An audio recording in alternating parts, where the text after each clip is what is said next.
everyone, I'm Emily Young, and my current event topic today will be over immigration.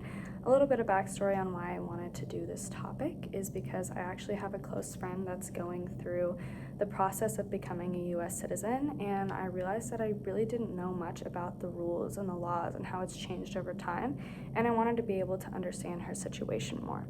I also want to talk about the background so that it makes my current event topic make a little bit more sense. So first, History.com tells us that Barack Obama signed the DACA, which is Deferred Action of Childhood Arrivals, in 2012, and that basically told them that they didn't have to worry about being deported, but that they also weren't citizens at the time. Moving forward, Barack and Biden had similar outlooks on immigration. They wanted them to be welcomed into the U.S. They wanted them to be successful and to be able to have their families with them and be able to share this country with us.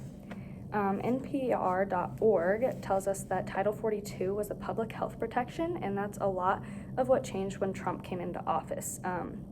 I think we all know that when Trump was in office, immigration was a huge hot topic, and it was actually a huge problem for a lot of immigrants at this time. The American Action Forum tells us that Trump was really worried about jobs and that the wages would fluctuate for Americans and that jobs would be taken away because of the immigrants coming into the U.S.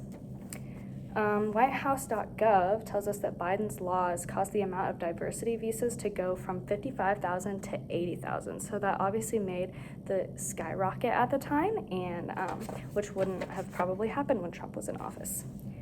CNN Politics tells us that the U.S. Border Control has seen a historic increase in immigrants coming in from the northern border. So this brings me to my current topic of today. There are lots of typically Mexicans at this point flying from Mexico to Toronto and trying to come into the U.S. from the Canadian border. They're sending lots of Border Patrol people out there just so they can keep an eye out on everything. And actually the Swanton sector has had an increase of 846% of immigrants passing through this area. And this area includes Vermont, New Hampshire, and New York.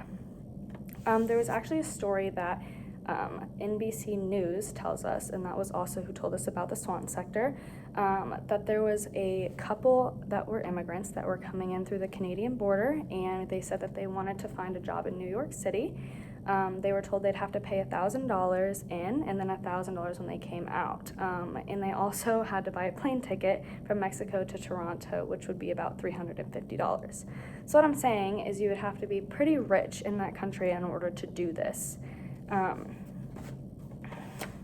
So yeah, the immigration has been crazy at this point. I honestly didn't think that it had blown up at this point. I thought that when Trump was in office, that's the biggest it had been. But when I actually looked it up, there's a lot that you can delve into and a lot that you can find out about it.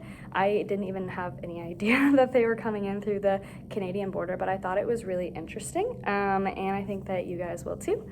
So thank you for listening to my speech, and have a great day.